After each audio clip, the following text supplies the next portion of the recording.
अ, हम 2 इनके बारे में देख लेते हैं कि 2 टाइप की रिसर्च होती है, इनमें क्या होता है, कैसी होती है। ये मेन है, हर बार इनमें से एक क्वेश्चन आता है, जैसे कि आगमनात्मक जिनको इंडक्टिव बोलते हैं और ये जासूस हटा देना, ये तो मैंने वैसे ही लिख दिया है कि आसानी से याद हो। इसका मतलब आप लोगों को समझ में थोड़ा कम आएगा, ये मैंने अपने लिए किया है। तो आगमनात्मक जिनको इंडक्टिव बोला जाता है, अब वो इसमें देख लो कि इसमें नीचे से ऊपर की ओर आते हैं, मतलब इसमें नीचे से ऊपर की ओर आते हैं। इसमें जैसे सबूत पहले इकट्ठे किए जाते हैं, फिर नतीजे की ओर निकाला जाता है। पहले सिद्धांत लगता है, फिर नियम की ओर जाते हैं।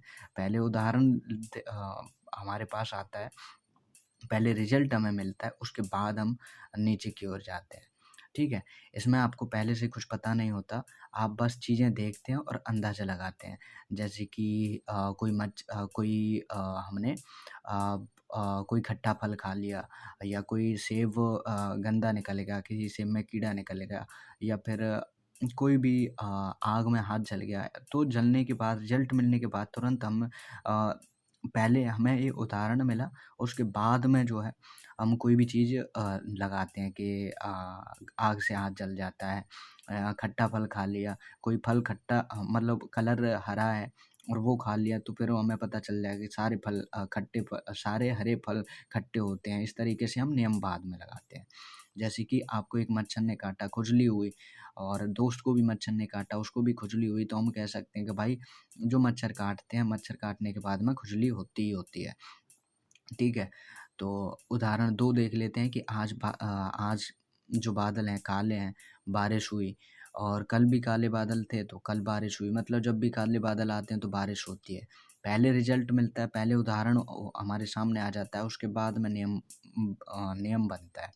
निगमनात्मक जिनको डिडक्टिव बोला जाता है, अब वो डिडक्टिव में क्या रहता है, नियम पहले से पता रहता है, अब उसे लागू करना है। नियम मतलब ये ऊपर से नीचे की ओर जाता है, ऊपर से नीचे की ओर जाता है, ठीक है? और जो ऊपर वाला देखे थे हम आगमनात्मक या इंडक्टिव, उसमें नियम नीचे से ऊपर की ओर आते हैं कि पहले हमें उदाहरण मिलता है, उसके बाद में नियम की ओर जाते हैं। इसमें नियम पहले से पता रहता है और बाद में उदाहरण उसका मिलता है।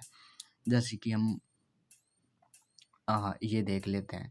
एक त्रिभुज है, त्रिभुज के देखो नियम का हमें पता है कि त्रिभुज के तीनों कोणों का जोड़ 180 होता है, लेकिन ये पहले से पता हुआ है और फिर हमारे पास कोई चीज़ आ गई तो हम कह सकते हैं कि ये त्रिभुज है और इसके तीनों पैरों का जो तीनों टाँगों का जो जोड़ होगा वो 180 होगा। नतीजा पहले से हमें पता था कोणों का जोड़ भी, ठीक है? अब तो उदाहरण हमें खोजना था। दूसरा है नियम थ्योरी, ऊपर से फेंकी गई हर चीज़ नीचे आती है। तो हम कोई भी चीज़ नीचे से छोड़ेंगे ऊपर से नीचे, तो हम कहेंगे कि ये चीज़ नीचे ही आती है, ठीक है? और इसी तरीके से हम देख सकते हैं कुछ और भी। देखो इंडक्टिव में क्या होता है, उदाहरण पहले उदाहरण मिलता है, फिर नियम हम बनाते हैं। जैसे कि मैंने देखा, ये शुरू होकर के सब ऐसे ही होते हैं, तक जाता है। और निगमनात्मक में होता है, पहले नियम हमें मिलता है और बाद में हमें उदाहरण पता रहता है, उदाहरण निकालना रहता है। जैसे सबको पता है से शुरू होकर के यह भी ऐसा होगा, तक जाता है, ठीक है? तो इनमें से आगमनात्मक कर लो, जिसमें पहले उदाहरण होता है, फिर नियम बनाया जाता है, मतलब नीचे से ऊपर की ओर आता है और निगमनात्मक ऊपर से नीचे की ओर जाता है, ठीक है?